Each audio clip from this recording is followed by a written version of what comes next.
జలప్రళయం. భూలోకము పాపము చేత నిండియుండెను. భూలోకము దేవుని సన్నిధిని చెడిపోయుండెను. భూలోకం బలాత్కారాలతో నిండియుండెను. దేవుడు భూలోకమును చూచినప్పుడు అది చెడిపోయుండెను. భూమి మీద సమస్త శరీరులు తమ మార్గమును చెరిపివేసుకుని ఉండిరి.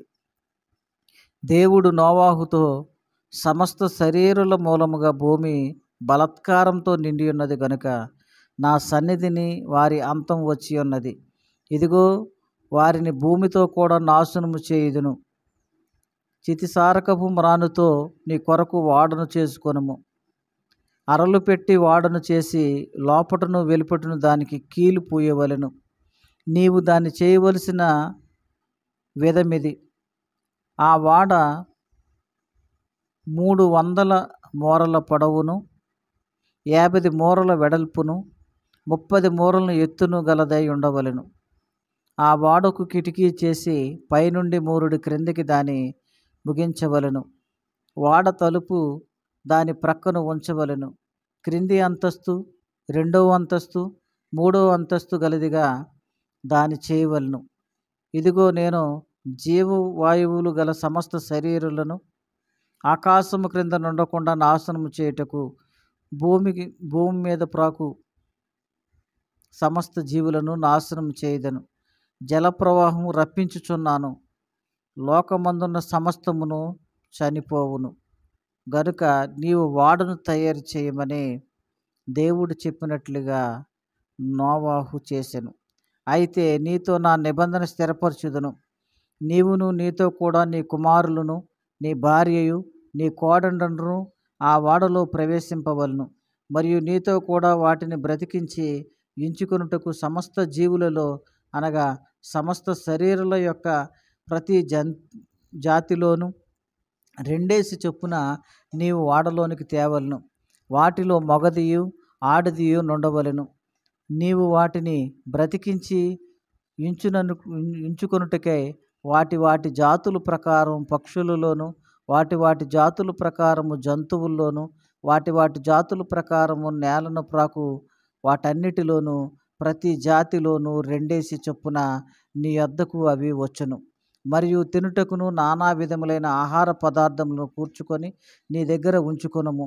అవి నీకును వాటికిని ఆహారమగునని చెప్పెను. నోవాహు అట్లు చేసెను. దేవుడు అతనికి ఆజ్ఞాపించిన ప్రకారము యావత్తు చేసెను. యెహోవా, ఈ తరం వారిలో నీవే నా ఎదుట నీతిమంతుడివై ఉండుట చూచితిని గనుక నీవును నీ ఇంటివారును వాడలో ప్రవేశించుడి.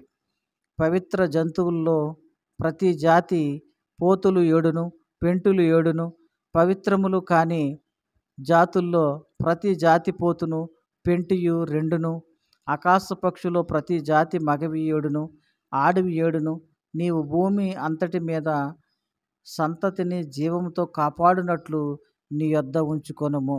ఎందుకనగా ఇంకను 7 దినములకు నేను 40 పగళ్లను 40 రాత్రులను భూమి మీద వర్షము కురిపించి నేను చేసిన సమస్త జీవరాశులను భూమి మీద ఉండకుండా తుడిచివేయుదునని నోవాహుతో చెప్పెను.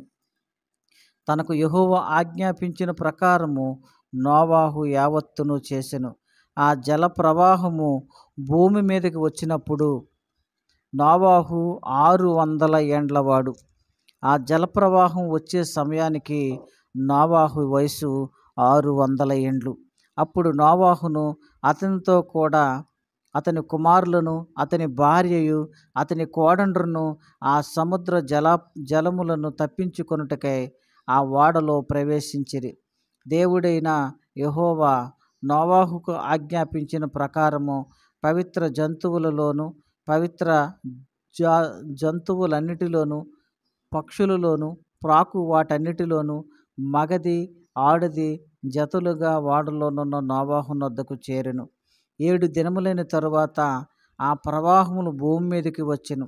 నోవాహు వయసు యొక్క 600 సంవత్సరముల 2వ నెల 10వ దినమున మహాగాధ జలములు ఊటలన్నీయు ఆ దినమందే విడవబడెను. ఆకాశపు తూములు విప్పబడెను. 40 పగళ్లను 40 రాత్రులను ప్రచండ వర్షము భూమి మీద కురిసెను. ఆ దినమందే నోవాహును నోవాహు కుమారులను షేమును హామును యాపేతును నోవాహు భార్యయు వారితో కూడా అతని ముగ్గురు కోడండ్రులను ఆ వాడలో ప్రవేశించిరి. వీరే కాదు, ఆ జాతుల ప్రకారము ప్రతి మృగమును, ఆ జాతుల ప్రకారం ప్రతి పశువును, ఆ జాతుల ప్రకారము ప్రతి నేల మీద ప్రాకు పురుగును, ఆయా జాతుల ప్రకారము ప్రతి పక్షియు, నానా విధములైన రెక్కలు గల ప్రతి పిట్టయు ప్రవేశించెను.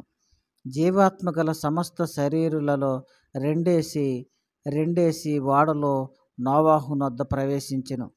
ప్రవేశించినవన్నీయు దేవుడు తనకు ఆజ్ఞాపించిన ప్రకారము సమస్త శరీరంలో మగదియు ఆడదియు ప్రవేశించెను.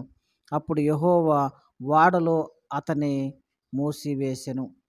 వాడని ఎప్పుడైతే మూసివేయబడిందో ఇంకా వాడలోనికి ప్రవేశించటానికి ఏ ఒక్క మనిషికి కానీ, ఏ ఒక్క పక్షికి కానీ, ఏ ఒక్క పాకు పురుగు కానీ, జంతువు కానీ ఆస్కారం లేదు. ఈ రీతిగా నోవలోకి అందరూ వెళ్ళిన తర్వాత అది మూసివేయబడెను. ఆ జలప్రవాహము 40 దినములు భూమి మీద నుండగా జలములు విస్తరించి వాడను తేల చేసినందున అది భూమి మీద నుండి పైకి లేచెను. అంతవరకు భూమి మీద ఎన్నడూ కూడా వర్షం అనేది కురవలేదు. కనుక ఎవరు కూడా దేవుడు చెప్పిన మాట యందు లక్ష్యముంచలేదు. ఎవరు కూడా నోవాహు వాడ చేస్తూ ఉంటే నోవాహుని ఎగతాళి చేశారు, నవ్వుల పాలు చేశారు, అపహాస్యం చేశారు తప్ప దేవుడు చెప్పినట్లుగా నోవాహు చేస్తున్నాడని ఏ ఒక్కరు కూడా నోవాహు మాట వినలేదు.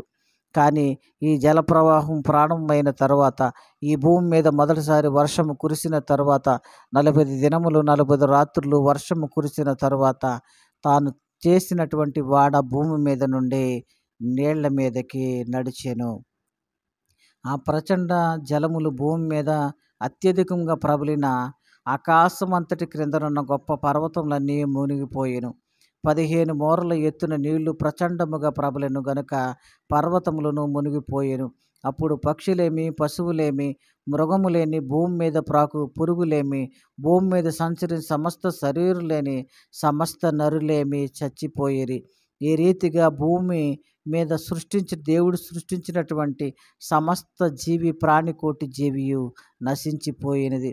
పొడి నేల మీదనున్న వాటన్నిటిలోనూ నాసికారంధ్రంలో జీవాత్మ సంబంధమైన ఊపిరి గలవన్నీయు చనిపోయెను. నరులతో కూడా పశువులను, పురుగులను, ఆకాశ పక్షులను, నేల మీదన్న జీవరాశులని తుడిచివేయబడెను.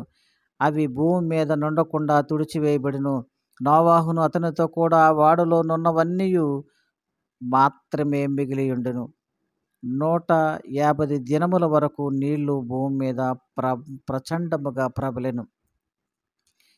దేవుడు నోవాహును అతనితో కూడా వాడలో ఉన్న సమస్త జంతువులను, సమస్త పశువులను జ్ఞాపకం చేసుకొను. దేవుడు భూమి మీద వాయువు విసురునట్లు చేయుట వలన నీళ్లు తగ్గిపోయెను. అగాధ జలములు, ఊటలను, ఆకాశపు తుమ్ములను మూయబడెను. ఆకాశము నుండి కురియుచున్న ప్రచండ వర్షము నిలిచిపోయెను. అప్పుడు నీళ్లు భూమి మీద నుండి క్రమక్రమముగా తీసిపోవుచుండెను. 150 దినములైన తరువాత నీళ్లు తగ్గిపోగా 7వ నెల 10వ దినమున వాడ ఆరారాతు కొండల మీద నిలిచెను. ఈ రీతిగా 150 దినములైన తరువాత ప్రవాహ వేగము తగ్గినది. నీళ్లు 10వ నెల వరకు క్రమంగా తగ్గుచు వచ్చెను. 10వ నెల మొదటి దినమున కొండల శిఖరములు కనబడెను. 40 దినములైన తరువాత నోవాహు తాను చేసిన వాడ కిటికీని తీసి ఒక కాకిని వెలుపలికి విడిచెను. అది బయటికి వెళ్ళి భూమి మీద నుండి నీళ్లు ఇంకిపోవు వరకు అటు ఇటు తిరుగుచుండెను. మరియు నీళ్లు నేల మీద నుండి తగ్గినవో లేదో చూచుటకు అతడు తన యొద్ద నుండి నల్ల పావురం ఒకటి వెలుపలికి విడిచెను. నీళ్లు భూమి ఎంతంతటా నున్నందున అరకాలు మోపటానికి కూడా వీలు లేనందున స్థలము లేక అది తిరిగి వాడ వద్దకు వచ్చెను. అప్పుడు చేయి చాపి దాన్ని పట్టుకొని వాడలోనికి తీసుకొను. అతడు మరి 7 దినములు తాళి మరలా ఆ నల్ల పావురము వాడ నుండి వెలుపలికి విడిచెను. సాయంకాలమున అది అతని యొద్దకు వచ్చినప్పుడు త్రుంచబడిన ఒలీవ చెట్టు ఆకు ఒకదాన్ని తీసుకొని వచ్చెను. అప్పుడు భూమి మీద నుండి నీళ్లు త్రగ్గినవి అని నోవాహు తెలుసుకొనెను. అతడింకా మరి 7 దినములు తాళి ఆ పావురం వెలుపలకు విడిచెను. ఆ తరువాత అది అతని యొద్దకు తిరిగి రాలేదు. అంటే భూమి మీద నీళ్లు నిలిచిపోయెను అన్న విషయాన్ని తెలియజేస్తూ ఉన్నది. మరియు 601వ సంవత్సరమున మొదటి నెల తొలి దినమున నీళ్లు భూమి మీద నుండి ఇంకిపోయెను. నోవాహుకు 600 సంవత్సరముల సమయంలో ఈ యొక్క జలప్రవాహం ప్రారంభమైందన్న విషయాన్ని అందరము గమనించాలి. 601వ సంవత్సరము మొదటి నెల తొలి దినమున నీళ్లు భూమి మీద నుండి ఇంకిపోయెను. నోవాహు వాడ కప్పు తీసి చూచినప్పుడు ఆరిన నేల కనిపించెను. రెండవ నెల 27వ దినమందు భూమి ఎండియుండెను. మరలా ఒక నెల తర్వాత అతడు భూమి చూసినప్పుడు అది ఎండినను. అప్పుడు దేవుడు, నీవును నీతో కూడా నీ భార్యయు నీ కుమారులను నీ కోడలను ఓడలో నుండి బయటికి రండి. పశువులను భూమి మీద ప్రాకు ప్రతి జాతి పురుగులను మొదలైన సమస్త శరీరాలతో కూడా నున్న ప్రతి జంతువును వెంట పెట్టుకుని వెలుపలికి రావలెను. అవి భూమి మీద బహుగా విస్తరించి భూమి మీద ఫలించి అభివృద్ధి పొందవలెను నోవాహుతో చెప్పెను. కాబట్టి నోవాహును అతనితో కూడా అతని కుమారులను అతని భార్యయు అతని కోడండ్రును బయటికి వచ్చిరి. ప్రతి జంతువును ప్రతి ప్రాకు పురుగును ప్రతి పిట్టయు భూమి మీద సంచరించినవన్నీ వాటి వాటి జాతుల చొప్పున ఆ ఓడల నుండి బయటికి వచ్చెను. అప్పుడు నోవాహు యెహోవాకు బలిపీఠము కట్టి పవిత్ర పశువులన్నిటిలోను పవిత్ర పక్షులన్నిటిలోను కొన్ని తీసుకొని ఆ బలిపీఠం మీద దహన బలి అర్పించెను. అప్పుడు యెహోవా ఇంపైన సువాసన నాగ్రాణించి ఇక మీదట నరులను బట్టి భూమిని మరలా శపింపను. ఎందుకనగా నరులి హృదయాలోచన వారి బాల్యము నుండి చెడ్డది. నేనిప్పుడు చేసిన ప్రకారముగా ఇకను సమస్త జీవులను సంహరింపను. భూమి నిలిచినంత వరకు వేదకాలమును కోతకాలమును శీతోష్ణములను వేసవి శీతాకాలములను రాత్రి పగళ్లను ఉండక మానవని తన హృదయములో అనుకును. ఈ రీతిగా భూమి మీద పాపము పెరిగిన కారణము చేత భూమి అంతయు పాపము చేత నిండిపోవుట చేత దేవుడు ఈ సృష్టిని అసహ్యించుకున్నట్టుగా, ఈ సృష్టి మీద హేయభావం కలిగి ఉన్నట్లుగా ఈ మానవ జాతిని నశింపచేయాలని దేవుడు భావించాడు. కనుక జల ప్రవాహము కలిగింది. ఈ భూమి మీద మొదటి అంతము జల ప్రవాహం ద్వారా కలిగినది. జల ప్రవాహము ఈ మానవ జాతికి మొదటి అంతముగా కనిపిస్తూ ఉన్నది. ఈ రీతిగా దేవుని యొక్క ఉగ్రత ఈ భూమి మీద పడినప్పుడు ఈ భూమి మీద ఉన్న ఏ ప్రాణి కూడా తట్టుకోలేని స్థితికి, మరణమైన స్థితికి వెళ్ళినట్లు గమనిస్తూ ఉన్నాం. ఈ రీతిగా దేవుని ఉగ్రత ఇంత భయంకరంగా ఉంటుందన్న సత్యాన్ని మనము గమనించాలి.